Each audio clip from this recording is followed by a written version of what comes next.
Olá, meus amores. Ai, que saudade que eu tô desses meus 9 anos. Vocês não têm noção. Mas vamos lá, né? Nesse momento aí que a gente tem que estar em casa, né? Nos resguardando aí em função dessa Covid-19. Vamos tentar buscar ferramentas que possam aí melhorar, né? Esse momento de ensino e aprendizagem. E para isso a gente vai usar aí das ferramentas que nós dispomos. No nosso caso, a plataforma de R8, que agora tem uma novidade, que são as salas de aulas virtuais e os fóruns, que é bastante importante que vocês, né, participem, respondam, perguntem, não deixem aí passar nenhuma dúvida em relação aos conteúdos. Particularmente a gente já falou, né, dos conjuntos dos números racionais, dos irracionais, mas como a gente precisa aí trabalhar dentro da nova matriz, né, da BNCC, eu vou fazer uma pequena revisão desses conjuntos e na próxima aula a gente começa a trabalhar com o livro didático, ok? Vamos lá. O que são números racionais, né? Números racionais são todos aqueles que podem ser escritos na forma de uma fração, né, em que o numerador e o denominador são números inteiros. Lembrando, né, que no nosso denominador a gente não pode colocar ali zero. Então, a gente generaliza, né, dizer que esses números na forma de A sobre B, com A pertencente ao conjunto dos inteiros e B pertencente ao conjunto dos inteiros não nulos, né, esse asterísticozinho aqui, ó, tá bem pequenininho, ele me diz que eu não posso colocar o zero no denominador. Então, nós temos aí alguns exemplos de números racionais, coloquei aqui para vocês, né, 6 exemplos, e a gente vai falar de cada um deles. Por que eles são racionais? Ah, o 44 é um número inteiro. Sim, é um número natural, sim, mas ele também é um número racional. Por que é um número racional? Porque eu posso escrever na forma de uma fração, ó, 44 sobre 1. Também posso escrevê-lo na forma de 88 sobre 2. E se eu quiser, né, colocar aí meus números inteiros negativos, tanto numerador como denominador, também posso escrever menos 132 sobre 3. Todas essas frações, se eu fizer aí as divisões, o resultado vai dar 44. Vamos deixar esse aqui, né, para depois, que a gente tem que falar sobre ele em particular. Aqui nós temos a raiz de 36. Olha, a raiz de 36, número irracional. Não. Porque a raiz de 36 é quanto? É 6, né? Então, eu posso escrever esse número na forma de uma fração, né? Na forma da divisão de 2 radicais. Raiz quadrada de 72 dividido por raiz quadrada de 2, né? Se eu dividir aqui o 72 pelo 2, porque a gente pode fazer isso na divisão e na multiplicação, né? Pegar os radicandos aqui, ó, e fazer as operações. 72 por 2 vai dar 36. E raiz de 36, né, não coloquei aqui, mas eu poderia ter escrito 6 sobre 1, né, o mesmo que eu fiz aqui no 44 sobre 1. Menos 5, ó, menos 5 sobre 1, né, dá menos 5. Menos 10 sobre 2, que também dá menos 5. 20 dividido por menos 4, que também dá menos 5.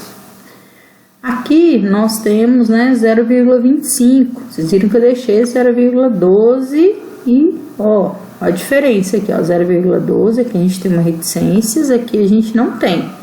Então, esse número que nós temos aqui, ele é um decimal exato. E como que eu escrevo, né, esse meu decimal exato? Bem, eu posso escrever em forma de uma fração. A gente vem aqui tirar vírgula, e aí 0,25, né, mesma coisa que 25, lembra lá, né, 0 à esquerda, não vale nada.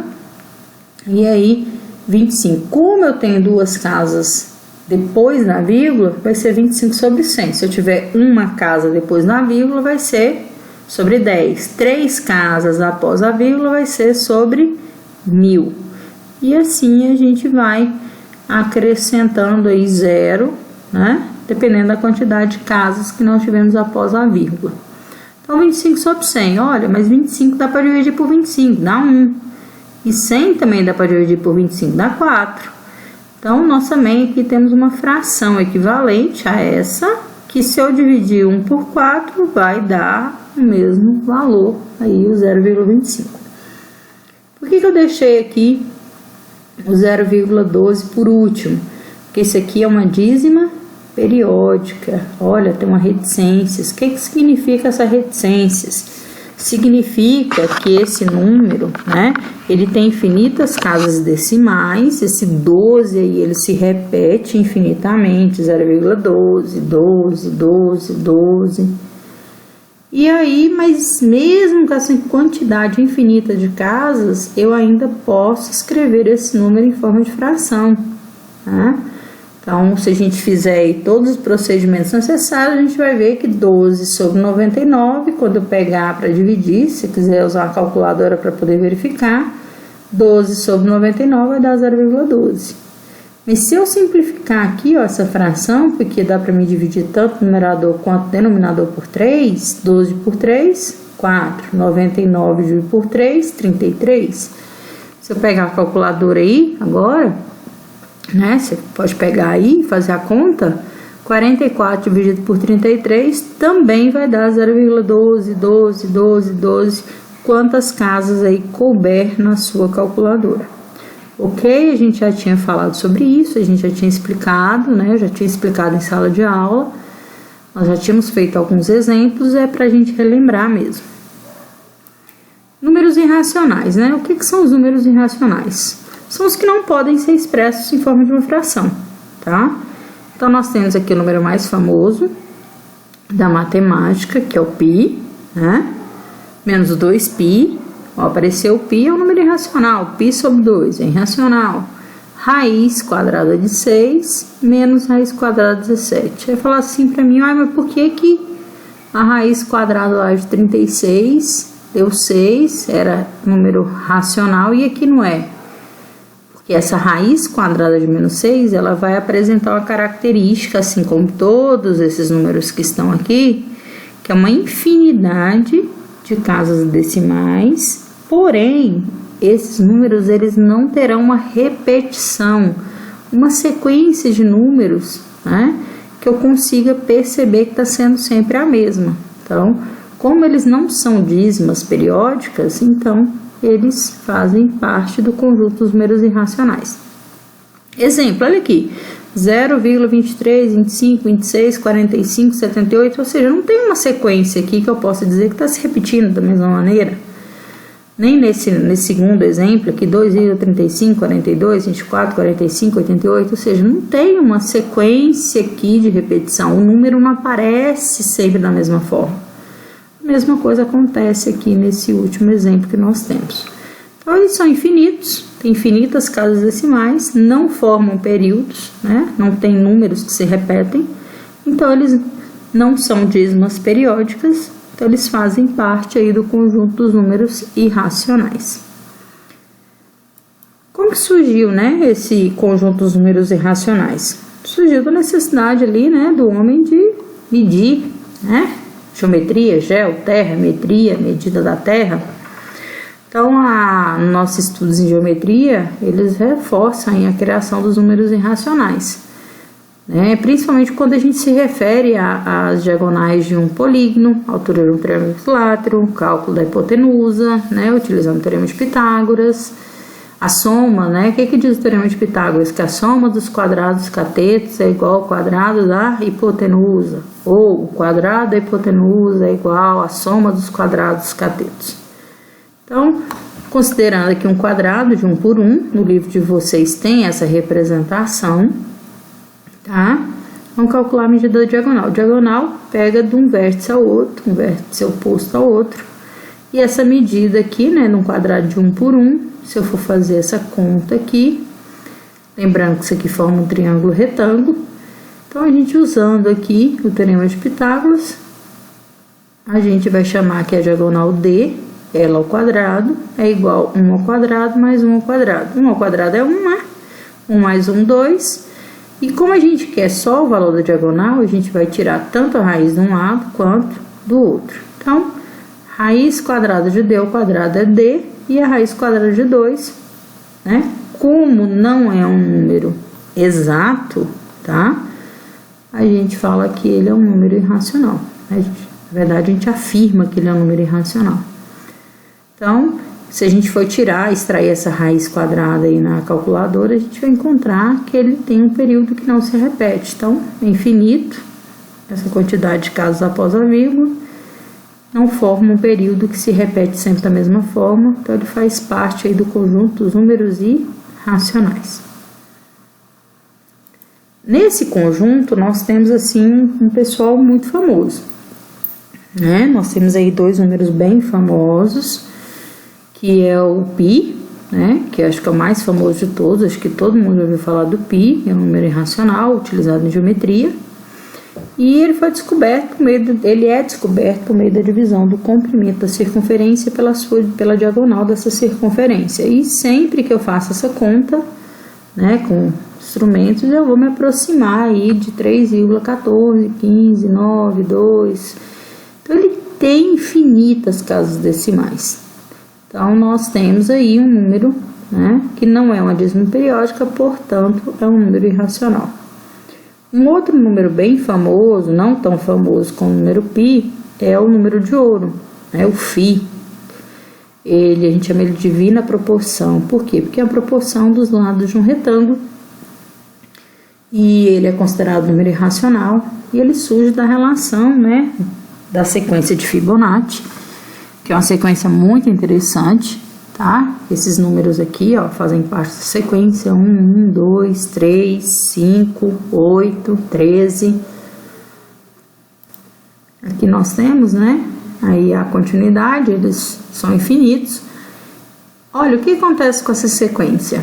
Ela é constituída pela soma do termo anterior, tá? Do atual com o anterior. Então, 1, como eu não tenho nenhum anterior, é 1.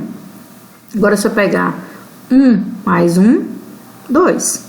2 mais 1, 3. 3 mais 2, 5. 5, 3, 8. E assim sucessivamente. O que acontece com essa sequência de Fibonacci? Então, aqui, ó, 1 mais 1, 2. Aqui eu tenho toda essa soma aí, né? E segue em diante. Quando a gente vai calcular o valor aproximado do número de ouro, o que a gente percebe? Que 1 dividido por 1 dá 1. Aí 2 dividido pelo anterior, que é 1, dá 2. 3 dividido por 2 dá 1,5. 5 dividido pelo anterior, 3, 1,666. 8 dividido por 5, 1,6. 13 dividido por 8, 1,615. 21 dividido por 13, 1,619. Olha, veja bem, nós temos aqui umas reticências. Então, eles vão ter infinitas casas decimais. E o que acontece quando a gente vai... O que a gente percebe aqui? Se a gente continuar fazendo essa divisão, esses resultados, eles estão se aproximando aí, ó, do 1,6. Né? Então, quando a gente entende, né, que nessa divisão de 5 por 3, o resultado começa a ficar próximo de 1,6, o número de ouro está presente aí nesse valor. Né? Ele está presente nas artes, na música, nas obras arquitetônicas gregas. Esse é um número muito importante para os gregos. Para você que quer aí, né, aprofundar um pouquinho mais seu conhecimento, tem esse videozinho aqui no YouTube, ó, deixei aqui para vocês o link. Tem 27 minutos e 32 segundos que fala sobre o número de ouro. Na verdade, é um desenho animado, né, do Pato Donald. Vocês vão gostar bastante, ele é muito interessante. Dá uma olhadinha lá, presta atenção, olha com carinho, tá? Eu tenho certeza que vocês vão adorar. Qual que é a relação entre esses números, né? Que nós falamos até agora. Nós temos, inicialmente a gente falou dos números naturais, depois dos números inteiros e dos números racionais. Quando a gente fala dos números naturais, a gente sabe que nós temos 0, 1, 2, 3. Quando a gente vem para os números inteiros, esses números aqui também são inteiros.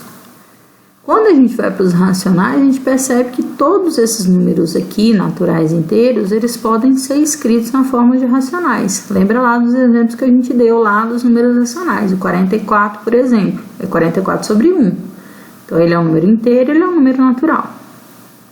O que acaba acontecendo?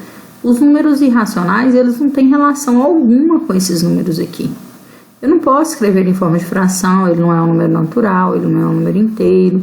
Então eles são um grupo à parte. Lembra que eu falei lá que tinha uns números bem famosinhos aí? Pois é, eles têm aí uma certa antipatia aí com os outros números, então eles ficam ali no seu grupinho, tudo bem? Para que vocês possam dar continuidade nos estudos de vocês, nós temos aí alguns vídeos e sites na internet que vocês podem acessar para poder continuar estudando. Então tem um site bem interessante que é o Khan Academy, que vocês podem tá assistindo. Lá tem um vídeo bem legal dos números irracionais, tá? Também o portal da matemática, que nós já passamos aí, para vocês orientações para poder acessar. E lá no portal da matemática nós temos aqui, ó, já coloquei aqui o linkzinho para vocês das dízimas periódicas. Com relação às atividades dessa aula, nós não vamos ter atividade hoje. Olha que coisa boa! Seria bom aí vocês fazerem um resuminho, o que vocês acham? Tá? Então faça o estudo do material, assista os vídeos, propostos. Aí na próxima aula a gente vai começar a trabalhar com o livro didático. Tudo bem? Agradeço a atenção de todos, tenham um bom dia e vamos estudar. E continue em casa.